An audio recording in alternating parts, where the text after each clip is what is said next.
నేటితో ఆఖరి టెస్టుకు భారత జట్టు రెడీ అవుతోంది. ఓవర్లో గెలిచి సిరీస్ను 2-2తో లెవెల్ చేయాలనే పట్టుదలతో ఉంది. గత మ్యాచ్లో అద్భుతంగా ఆడి డ్రా చేసుకున్న భారత్ ఇప్పుడు మరింత ఆత్మవిశ్వాసంతో బరిలో దిగబోతోంది. అయితే సరైన తుది జట్టును ఎంపిక చేసుకోవడం కీలకం. దీంతో భారత జట్టులో మార్పులు తప్పవనే చర్చ జరుగుతోంది. ఓపెనర్లుగా ఎలాగూ యశస్వి జైస్వాల్, కేఎల్ రాహుల్ బరిలోకి దిగుతారు. కేఎల్ రాహుల్ అద్భుతమైన ఫామ్లోనే ఉన్నాడు. కీలక దశలో ఒత్తిడిని జయించి నిలకడగా ఆడుతున్నాడు. సీనియర్గా భారత జట్టుకు అడ్వాంటేజ్ అవుతున్నాడు. యశస్వి జైస్వాల్ నుంచి టీమ్ మేనేజ్మెంట్ బిగ్ స్కోర్ ను ఎక్స్పెక్ట్ చేస్తోంది. వన్ డౌన్ లోనూ భారత జట్టుకు సమస్యలు తప్పడం లేదు. వచ్చిన అవకాశాలను కరుణ్ నాయర్ వినియోగించుకోలేకపోయాడు. సాయి సుదర్శన్ నిలకడగా రాణించలేకపోతున్నాడు.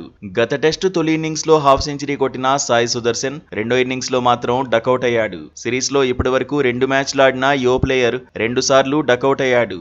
ఓవర్లో మాత్రం సాయి సుదర్శన్ హిట్ అవ్వాల్సిందే. 3 అంకెల స్కోర్ అందుకుంటే జట్టులో సెటిల్ అవడం ఖాయమనే అంచనాలు ఉన్నాయి. 4వ స్థానంలో భారత జట్టుకు ఇబ్బందేమీ లేదు. కోహ్లీ రిటైర్ అయిన తర్వాత శుభ్మన్ గిల్ సెటిల్ అయిపోయాడు. కెప్టెన్ గా ఒత్తిడిని చిత్తు చేస్తూనే బ్యాటర్ గా పరుగులు పోటెత్తిస్తున్నాడు. కీలక మ్యాచ్ లోనూ శుభ్మన్ గిల్ పై అందరి ఫోకస్ పడబోతోంది. 5వ స్థానంలో మాత్రం మార్పు తప్పేలా లేదు. గత మ్యాచ్ లో పంతు గాయపడ్డాడు. వికెట్ కీపింగ్ కు దూరంగా ఉన్నాడు. ఫస్ట్ ఇన్నింగ్స్ లో ఇబ్బంది పడుతూనే బ్యాటింగ్ చేశాడు. ఆఖరి టెస్ట్ లో పంతు స్థానంలో ధ్రువ్ జురెల్ బరిలోకి దిగబోతున్నాడు.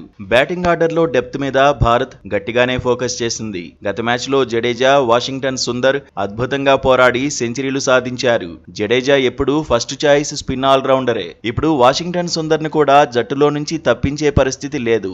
అయితే పేస్ ఆల్రౌండర్ శార్దూల్ ఠాకూర్ మాత్రం ఆకట్టుకోలేకపోతున్నాడు. దీంతో శార్దూల్ ఠాకూర్ ప్లేస్ లో కుల్దీప్ యాదవ్ ను జట్టులోకి తీసుకోవాలనే డిమాండ్స్ వినిపిస్తున్నాయి. పేస్ విభాగంలో భారత జట్టుకు జస్ప్రీత్ బుమ్రానే కీలకం. కానీ ఆఖరి మ్యాచ్ లో బరిలో దిగుతాడా లేదా అన్నది ఆసక్తికరంగా మారింది. సిరీస్ లో 3 టెస్టులే ఆడతాడని గతంలో చీఫ్ సెలెక్టర్ అజిత్ అగార్కర్ చెప్పాడు. ఆ లెక్కన ఇప్పటికే 3 టెస్టులు ఆడేశాడు బుమ్రా. సిరాజ్ పై భారీ అంచనాలు ఉండబోతున్నాయి. బుమ్రా ఆడకపోతే హర్షదీప్ సింగ్ బరిలోకి రావచ్చు.